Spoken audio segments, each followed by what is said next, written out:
everyone. I am Sister Rosy, Assistant Professor, PG and Research Department of History, Nirmala College for Women, Coimbatore. Now I am going to orient you about the art and architecture of Pallava Dynasty.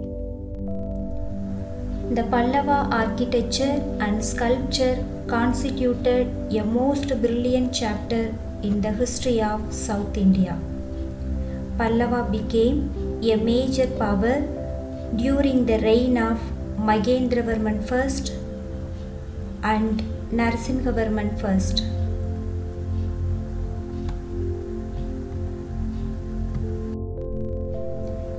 The temple architecture of the Pallavas was divided into two categories, namely rocket phase and structural phase.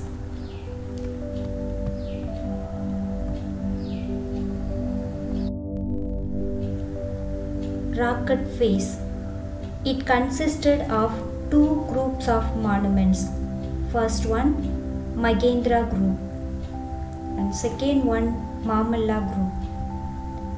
The rocket temples were further divided into excavated pillared hall and monolithic shrine known as Rathas and Mandabas. Pallava structural temples were also divided into two groups, Rajasimha style and Aparajita style. Mahendra style. In the history of South Indian art, Mahendravarman occupied an important place. He discovered a new kind of architecture. His style was called Mahendra style of architecture. He laid the foundation of Mahabalipuram. Mahendra group of monuments are the cave temples at Mandagapattu, Pallavaram and Mamandur. Mamalla style. Narasimhavarman I continued and improved the art of rocket temples. His style of architecture forms the basis of the Dravidian style.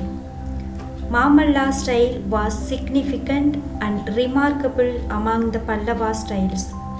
All the examples of the Mamalla style of structures were found in Mahabalipuram, which was known as the Mamallapuram. Rajasimha style.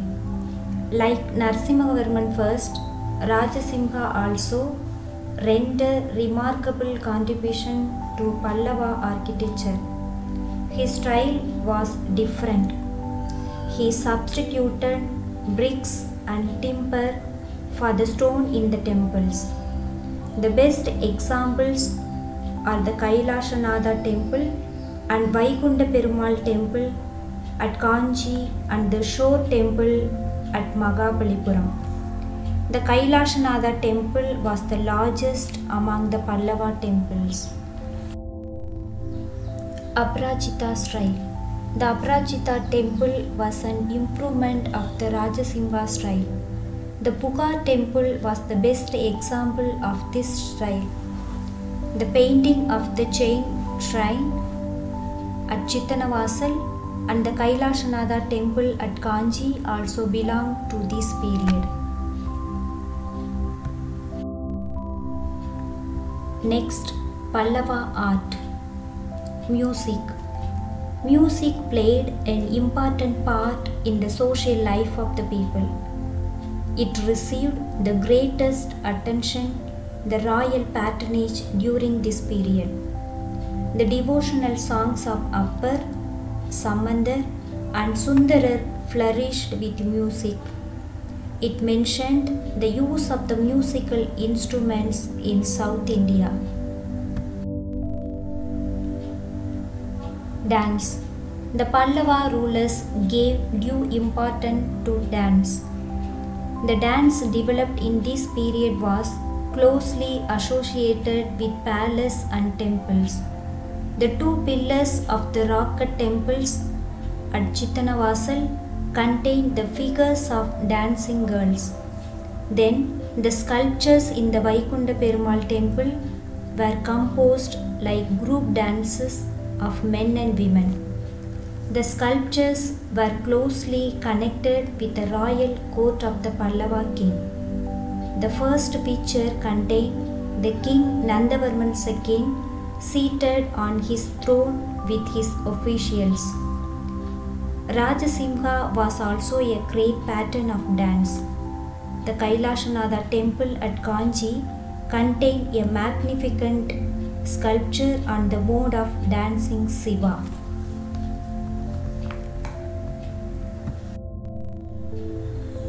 Next, painting. Most of the paintings of the Pallavas were religious oriented. The Pallava paintings was seen in the monolithic cave temples and the structural temple in Chengalpet, South Arcot and Pudukkottai district. The paintings found at Chittanavasal belong to the period of Magendravarman I. The colors mainly used were red, yellow, green and black.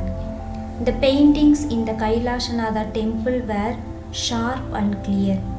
The outlines were bright and rich in coloring. This was the main feature of the Pallava painting. Thus, the nature of painting, music and dance determined the development of art in the Pallava period. Temples and sculpture stand testimony of the cultural achievements of the Pallavas. The Pallavas specially remembered for their contribution to the cultural, literary, art and archaeological history of South India. Thank you. I hope this session will help you to know the cultural contribution of Pallavas.